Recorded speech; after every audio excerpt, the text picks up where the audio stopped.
அப்போ 4 மாதத்துக்கு முந்தி உங்கள் டிவி பத்திரிகையில் என்ன சொன்னீங்க, எடப்பாடி பழனிசாமி கடையை விரித்து வச்சுட்ருக்காரு, யாரும் வரலைங்க.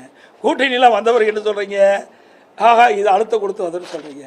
இதெல்லாம் வேண்டுமென்று திட்டமிட்டு எதிர்கட்சிகள் அவதூறு பிரச்சாரத்தை பரப்பிட்டாங்க. ஒன்றும் நடக்காது. தெளிவாக நாங்கள் பேட்டியே கொடுத்துட்டோம். பாரத பிரதமர் நரேந்திர மோடி அவர்கள் அங்கே வந்து முதற்கூட்டம் தேர்தல் நடைபெற்ற அந்த மதுராந்தகம் கூட்டத்தில் வந்து அழகாக பேசினார். அந்த கூட்டம் முடிந்த பிறகு நாங்கள்லாம் எங்களுடைய கூட்டணி கட்சி தலைவர்கள்லாம் ஒன்றாக இணைந்து அற்புதமான பேட்டி கொடுத்தோம். உங்கள் தொலைக்காட்சியெல்லாம் வந்திருக்குது.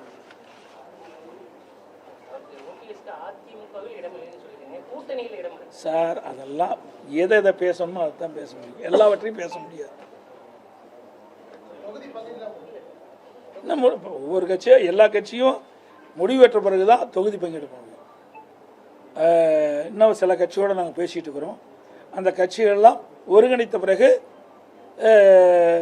நீங்கள் சொன்ன மாதிரி எந்தெந்த தொகுதி யாராக இருக்குன்று எவ்வளோ சீட்டு முதல் பிரிக்க போகிறோம், அப்புறம் எந்தெந்த தொகுதி பிரிக்க போகிறோம். நான் ஏற்கனவே சொன்னேன் 210 தொகுதி எங்களுடைய கூட்டணி வெற்றி பெறும். அதில் எந்த மாற்று கருத்தும் கிடையாது. அது எப்படி முதல்ல சொல்ல முடியும், முன்கூட்டியே சொல்ல முடியாதுல்ல. ஒரு சிலவற்றை தான் சொல்ல முடியும், அப்புறம் அதுக்கு வேல்யூ இல்லாத போயிடும். தேர்தல் என்பது மக்கள் எல்லாம் அவரோடு எதிர்பார்த்துட்டு இருக்கிறாங்க. தமிழகத்தில் திராவிட முன்னேற்ற கழகத்தை அகற்றப்பட வேண்டும், அது எல்லா மக்களிடத்திலையும் ஆழமாக பயந்து விட்டது. மாற்றுனா அதிமுக தான் ஆட்சிக்கு வரணுங்க. ஏன்னா அதிமுக ஆட்சியில் ஒரு சிறப்பான ஆட்சி கொடுத்தோம். நான்கு அம்மா இருக்கின்ற பொழுதும் கொடுத்தாங்க, அம்மா மறைவுக்கு பிறகும் 4 வருடம் 2 மாத காலம் ஒரு சிறப்பான ஆட்சி கொடுத்தோம். எவ்வளோ திட்டங்களை நிறைவேற்றி கொடுத்துருந்தோம் இந்த மாவட்டமே சாட்சி.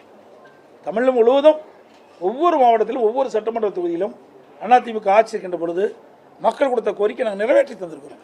ஆனால் திமுக ஆட்சியில் அப்படி இல்லை. தினந்தோறும் ஃபோட்டோ ஷூட் எடுப்பாங்க, தினம் ஒரு பேர் வைப்பாங்க. அந்த பேரோட அன்றைய தினம் அவருடைய நிகழ்ச்சி முடிஞ்சு போச்சு. அவ்வளோ பேர் வச்சுருக்கிறாங்க. அதே மாதிரி ஒரு திட்டத்தை அறிவிப்பாங்க, ஒரு குழு போடுவாங்க, அதுக்கு ஒரு தலைவர் போடுவாங்க, அதோட விட்டுருவாங்க. 52 குழு போட்டிருக்காங்க சார். 52 குழு என்னென்ன பணியை மேற்கொள்ளட்டுன்னு வெள்ளை அறிக்கை கேட்டால் இது வரைக்கும் கிடையாது. இந்த ஆட்சியை பொறுத்த வரைக்கும் வெற்றி அறிவிப்பு விட்டு இன்றைக்கி கவர்ச்சிகரமாக திட்டத்தை அறிவித்து மக்களை ஏமாற்றி செயல்பட்டு கொண்டிருக்கிற அரசு இன்றைக்கி ஊழல் அரசாங்கம். இன்றைக்கு பல்வேறு துறைகள் ஊழல் பற்றி நடைபெற்றிருக்குது. அந்த எந்தெந்த துறைகள் ஊழல் நடந்திருக்குது என்ற முறைகேடு நடந்திருக்குது என்ற அந்த பட்டியலிட்டு மேதகு ஆளுநர்கிட்ட கொடுத்து ஆளுநர் நடவடிக்கை எடுக்க சொல்லியிருக்கிறோம். 4 லட்சம் கோடி இது வரைக்கும் நடந்திருக்குது. அது மட்டும் இல்லை, இன்னொரு வேதனையான சமாச்சாரம் பார்த்தீங்கன்னா எவ்வளோ முறைகேடு நடந்திருக்கு பாருங்கள்.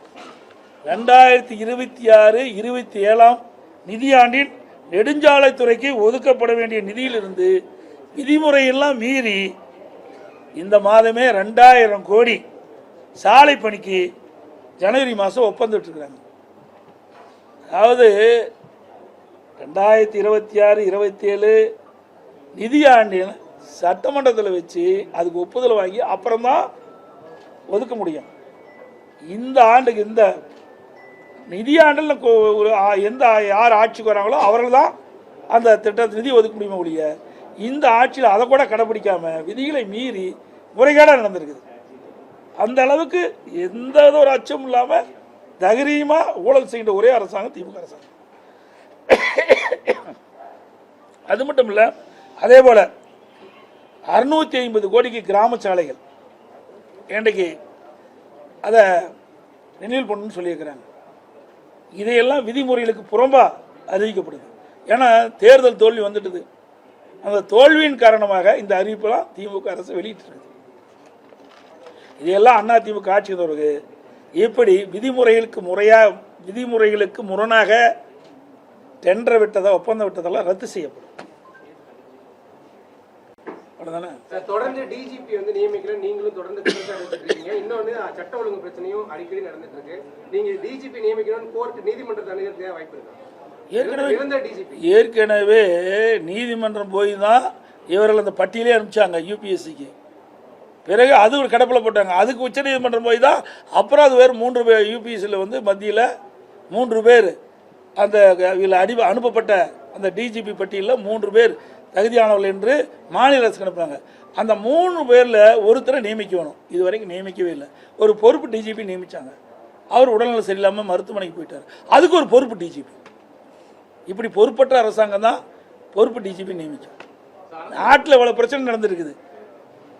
இதில் 3 பேர் பட்டியல் இவர்கள் அனுப்பிய பட்டியலில் இருந்து தான் 3 பேர் தேர்ந்தெடுத்து மத்திய யூபிஎஸ்சி அனுப்பிச்சிருக்குது. அதுலேயே ஒருவரை தேர்ந்தெடுக்கிறதுக்கு இந்த அரசு தயங்குறது தான் தெரியல. ஏன்னா அந்த 3 பேருமே இவர்களுக்கு ஒத்து போக மாட்டார் என்று கருதி தான் அந்த பட்டியலை அப்படியே கிடப்பில் போட்டுக்கிறாங்க. அரசு ஊழியர்களுக்கு ஓய்வூதியம் வெற்றி அறிவிக்கும் சொல்லியிருக்கீங்க. அதே மாதிரி 17 ஆசிரியர் நிரந்தரம் சத்துணவு பணியாளருக்கு ஓய்வூதியம் சொல்லியிருக்காங்க. எப்படி பார்க்கலாம்? அதாங்க, ஏற்கனவே திராவிட முன்னேற்ற கழக தேர்தல் அறிக்கையில் அறிவிப்பு கொடுத்தாங்க.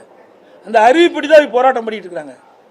2021 சட்டமன்ற பொதுத் தேர்தலில் திராவிட முன்னேற்ற கழகம் ஆட்சிக்கு வந்தால் நாங்கள் இந்தந்த அமைப்பு என்னென்ன கோரிக்கை வச்சுதோ அந்த கோரிக்கைகளை நிறைவேற்ற வேணும்னு தான் இவர்கள் கோரிக்கை வச்சாங்க. அந்த கோரிக்கை அடிப்படையில் திமுக கட்சி அந்த அறிவிப்பு வெளியிடுது. இப்போ அவங்க கேட்குறாங்க, இது வரைக்கும் 4.25 ஆண்டு காலம் ஆச்சு, நீங்கள் தேர்தல் நேரத்தில் உங்களுடைய வாக்குறுதி நிறைவேற்றலை, அதுக்காக போராடுறாங்க. ஆனால் அந்த போராட்டத்தை இவர் கண்டுகொள்ளலை. கைது பண்ணி சிறையில் அடிச்சிருக்காங்க. சரி, கைது பண்ணி அங்கங்களுடைய மண்டபத்தில் வைக்கிறாங்க, மறுபடியும் வெளியிட்டுறாங்க. மறுபடியும் போராட்டம் தொடர்ந்து நடந்துகிட்டே தான் இருக்குது.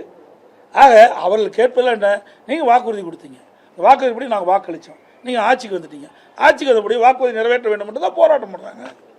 நான் தான் ஏற்கனவே நாங்கள் அந்த கூட்டத்தில் சொன்னேன், அத்தனை பேரும் விவசாயிகள் போராட்டம், அதே மாதிரி தூய்மை பணியாளர் போராட்டம், அரசு ஊழியர் போராட்டம், செவிலியர் போராட்டம், சத்துணவு போராட்டம், இப்படி பகுதி நேர ஆசிரியர் போராட்டம், இப்படி பல அமைப்புகள் இன்றைக்கு போராட்டத்தில் இறங்கி இருக்கிறாங்க.